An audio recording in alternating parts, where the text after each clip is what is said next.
Supreme Foundation, Gayatri Schoolji 1+1=3.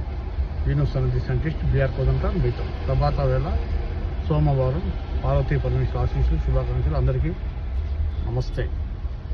So నేను సూర్య యోగా గురుజీగా yoga classes, healing classes conduct చేసేవాడిని.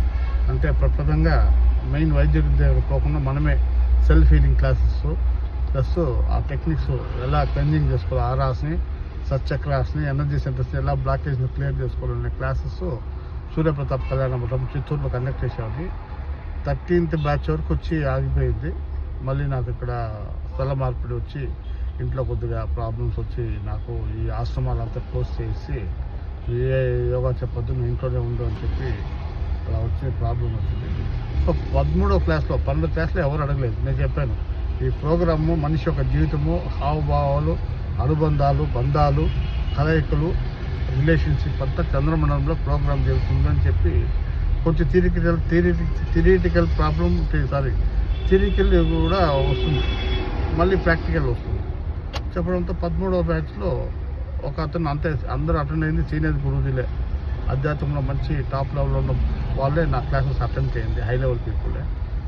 13వ బ్యాచ్లో ఒక గురుజీ అడిగాడు, గురుగారు మీరు చెప్పారు బాగానే ఉంది, ఎన్ని లోకాలు ఉన్నాయని అడిగాడు.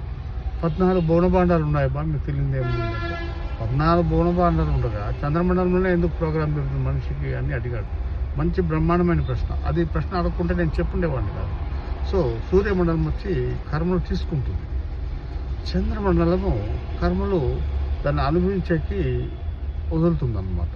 ఇడనాడి పింగళనాడి, ఒకటేమో కర్మలు తీసుకుంటుంది, ఒకటి కర్మలు అనుభవించేకి దోహదపడుతుంది. సో కర్మలు తీసుకునేది సూర్యమండలం, కర్మలు అనుభవించేకి దోహదపడేది చంద్రమండలం.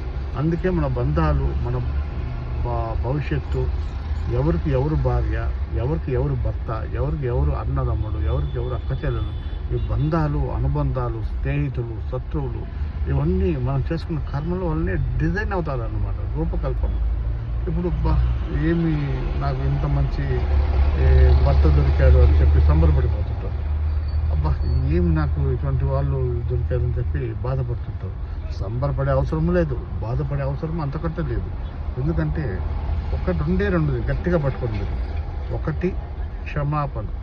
మీరు ఏ బంధం గురించైనా, అది తల్లి కావచ్చు, తండ్రి కావచ్చు, కొడుకు కావచ్చు, కూతురు కావచ్చు, అన్న కావచ్చు, చెల్లి కావచ్చు, భార్య కావచ్చు, భర్త కావచ్చు, ఇంకే బంధమైనా కావచ్చు, మిత్రుడు కావచ్చు, మీరు ఇబ్బంది పడుతున్నారు ఆ బంధం ద్వారా అంటే ఆ కర్మ ఆ రూపం తీసుకుని మిమ్మల్ని కర్మని అనుభవించేకి దోహదపడుతుంది. ఇది ఎన్నోసార్లు నేను చెప్పాను. వాళ్ళకి మీరు మనసులో కృతజ్ఞత చెప్పండి, లేకపోతే వాళ్ళు ఆ బంధం లేకపోతే మీరు ఆ కర్మ నుంచి బయట రాలేరు, ఆ కర్మని అనుభవించలేరు. సో ఎంత మంచి సబ్జెక్టు. అదేవిధంగా ఒక భార్య వలన, ఒక కొడుకు వలన, ఒక కూతురు వలన, ఇంకా ఏ దీని వలన మీరు అద్భుతంగా రాణిస్తున్నారు, మీరు సహకారం ఉంది, వాళ్ళు సహకరిస్తారంటే వాళ్ళకి కృతజ్ఞత చెప్పండి మనసులోనే. ఈ రెండే గట్టిగా పట్టుకో. ఒకటి క్షమాపణ, ఒకటి కృతజ్ఞత. ఆ సంసార సాగరాన్ని భగవంతుడు ఆ నావల మనల్ని పడేస్తాడు. చంద్రమండల ప్రోగ్రామ్ చేసి మన లైఫ్ తొలి శ్వాస నుంచి ఆఖరి శ్వాస వరకు ప్రోగ్రామ్ ఇచ్చేసి బంధాలు ఇచ్చేసి పడేస్తాడు, సంసార నావలో పడేస్తాడు.